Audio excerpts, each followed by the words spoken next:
Hi guys, Elledani here. Today I am bringing you another Viking hair bead video. This is going to touch on some stuff that I didn't fully touch on with visuals in the first video, so I figured I would do that now. In this video, I am going to show you how to thread beads onto your hair without a threading tool. Though it is easier if you don't have one of these yet, I'm going to show you a method that you can get away without one.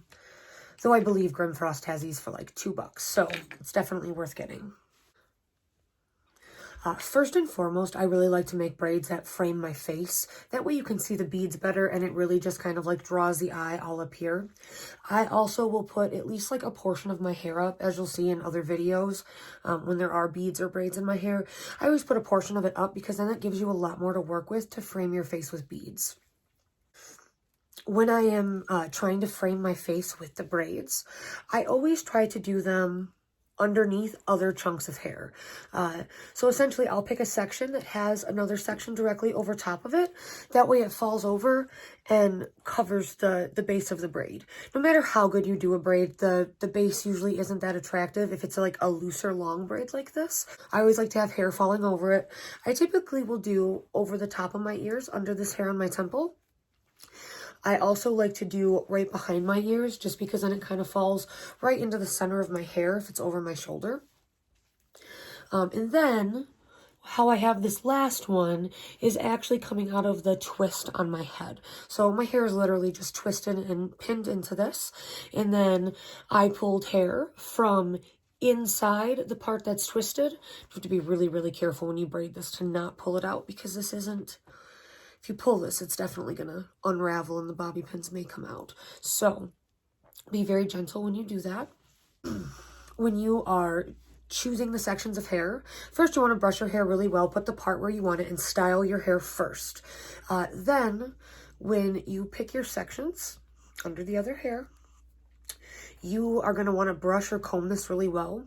This is actually a ratting brush that I've had for many years, but it's actually pretty smooth for small sections of hair, so it kind of smooths them out when you're not ratting. It can actually just like smooth the hair down really nicely before you braid it. When I went to film this video, I realized, if that will focus so you can see, those are teeth marks, and those are tiny little ferret teeth marks, and just based on the texture of it, it was more than likely Loki, but it was either Freya or Loki because this is some of their favorite things. And I try to prevent it, but they really love raiding under my sink, which doesn't have any products that can harm them at all, but nothing is safe. So I brush that out really good. I get my braid set. When you're placing bands, you can actually do it in multiple places. So sometimes I'll put a second bead in the middle of the braid. So I'll essentially braid down to here, put a band on, and then braid the rest, and put another band. It looks pretty cool to have a bead right in the middle. But also, if you have layered hair and you happen to be braiding in the middle of the layer, it's going to start to not really work great. So you can put a band here, braid the rest of the hair down, and it kind of hides it completely, which is actually the case with this braid here. It starts to layer right about here, so it works better to band it. It holds a little bit tighter, and then even the shorter strands will kind of braid in a little bit better. When you're doing your braids, you also really want to take a look at your beads and account for the size of the braid. You want to account for that so that your beads will fit on your braids. If it's a little bit skinny, you can always add more rubber bands, but I mean, if you have a huge braid and a tiny bead or vice versa, it's just not going to work for you. Oh, also, after I braided my hair, I actually used this Not Your Mother's All Eyes on Me. It's a 10-in-1 hair perfector. I use it all the time for so much. It is a cruelty-free company. I also think they're like ecologically minded with sustainable business practices, which means that they're doing as little as possible to harm the environment through production. So I use a lot of Not Your Mother's products actually, and I love all of them. I've yet to find a product that I don't really like from them. So yes, literally I'll just mist a little bit over the braid. You don't need a lot, and then you can kind of just like rub over it and it'll get rid of some of the flyaways in that braid. So I have just like a standard bobby pin here. I'm going to slide my bobby pin all the way over my hair so that my hair is at the very little bottom loop of the bobby pin, just below the band. And then I'm going to slide a bead over that bobby pin and pull my hair through it. And then I'm going to adjust it up over that bead. And it is that easy, even without a beard threader. The beard threader does make it way easier, and I do highly recommend it. This is just kind of a tiny thing to work with, where this gives you a lot more flexibility, and it's a lot easier, especially if you're not used to doing your hair. And for guys that may not be as, for guys that may be putting them in their beards and are not as used to like doing tiny things at your face. So it does make it easier to get that. So if and when you can, I definitely recommend that. Let's do another one. So where you have two, you definitely want to do the upper one first.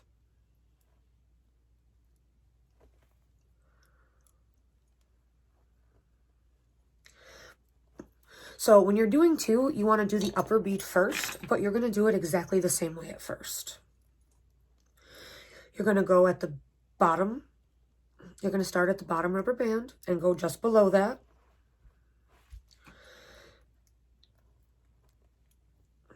And then you'll just work it all the way up. And this bead is way too big still. But I think another band will fix that. I should have brought a bunch of bands over here to start, but I did not think it that far through apparently.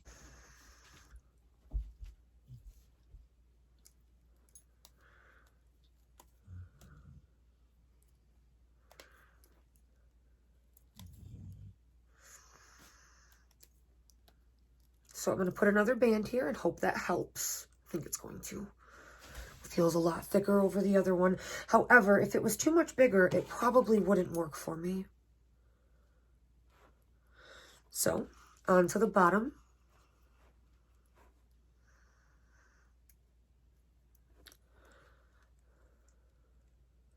It's still a little bit big. So, we're going to try one more band here.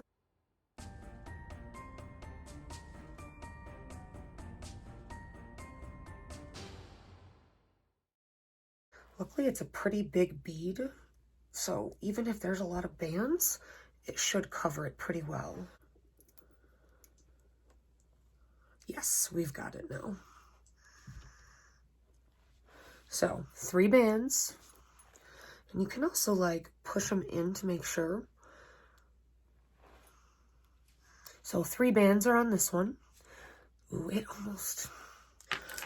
We're going to try one more. These are kind of small bands. These are not the Grimfrost bands I'm using today. So with 2 of the Grimfrost bands, I think it would probably be staying a little bit better. Those are way thicker.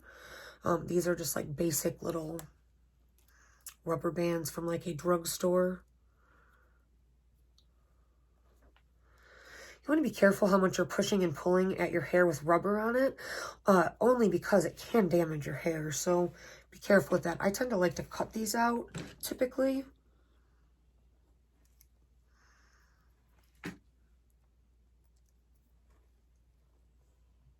Okay.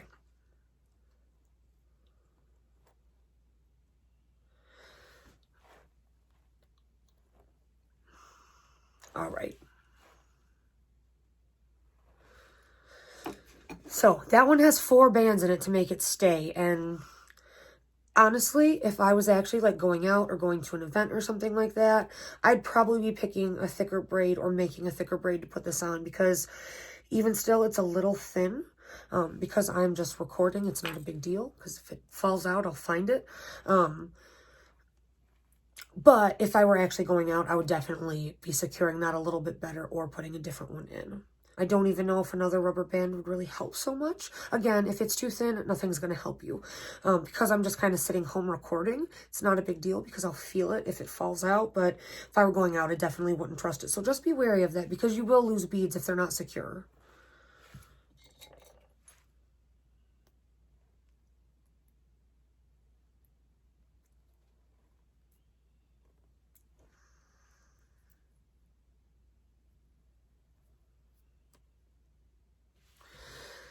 So that's one of the really tiny beads.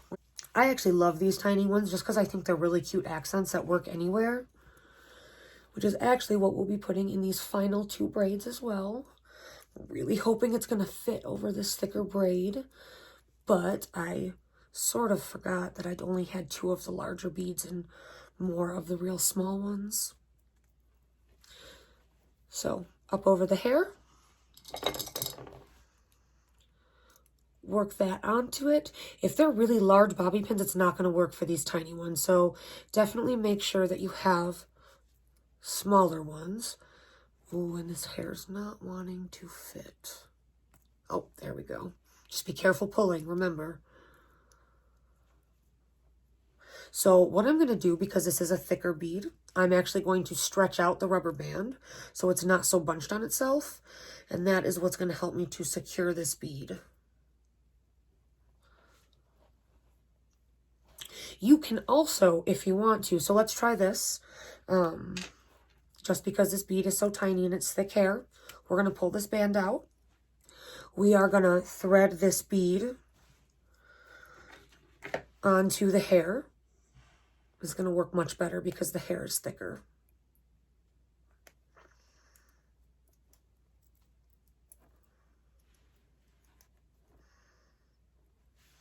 Also, I'm kind of moving it down a little bit to where the hair starts to thin out more. Ooh. Be careful not to lose your braid in this process. The last braid is definitely a lot thinner, so we shouldn't have as many problems.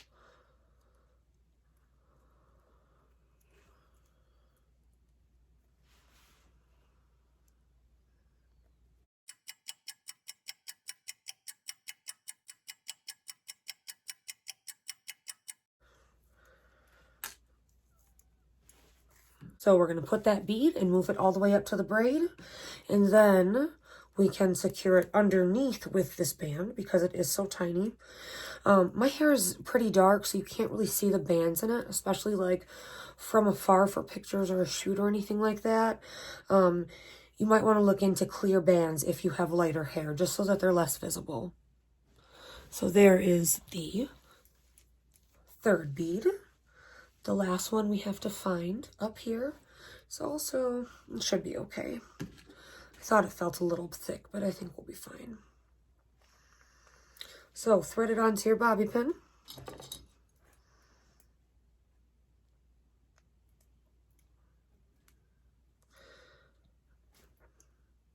Thread your hair through it. And then this one, again, is a little bit thick, so I'm just stretching the rubber band out. This hair is a lot thinner, so I don't think we need to put it after the bead, but there we go.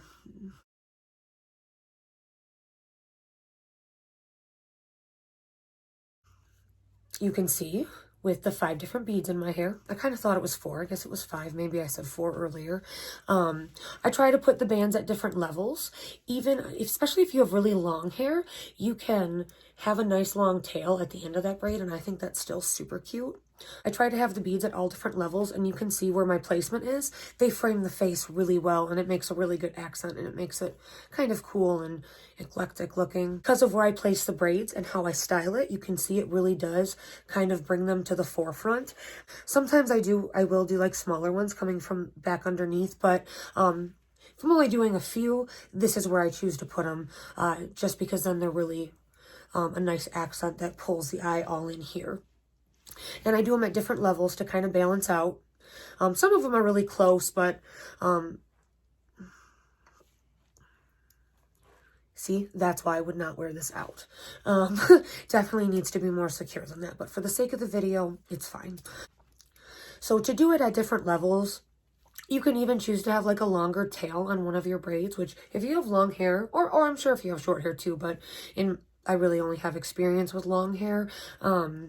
It does look really pretty to have a longer hair and kind of have your bead sitting at all different angles.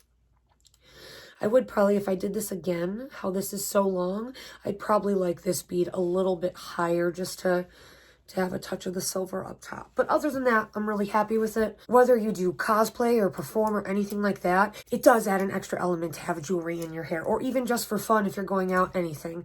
I tend to do this for my hair more for videos and photo shoots and actually going out. So all of these beads, plus my necklace, and this silver bracelet here. These are all from Grimfrost. For more information on this tool and how to do this style with that, definitely check out the other video. If you are shopping from Grimfrost, my code DRAGONESS, DRAGONESS, will get you 10% off. If you've used it before, please note that my code has changed, so definitely use that one, which I will put on the screen for you. You can also find that code right below this video, along with a link to get to the site. This is a Mjolnir amulet. This is actually made of hand-forged iron, which is super cool. If you don't know what a Mjolnir is, in Norse mythology, it is the god Thor's magical protective hammer, and it's actually worn as a protection amulet. And a lot of people wear it for fashion, obviously. Whatever you like it for better. I personally really like this one. I find that a lot of the hammers are that are available are steel, and they're kind of bulky and overly decorated, where this one is definitely really like natural and kind of almost archaic looking. That's what I really like about it.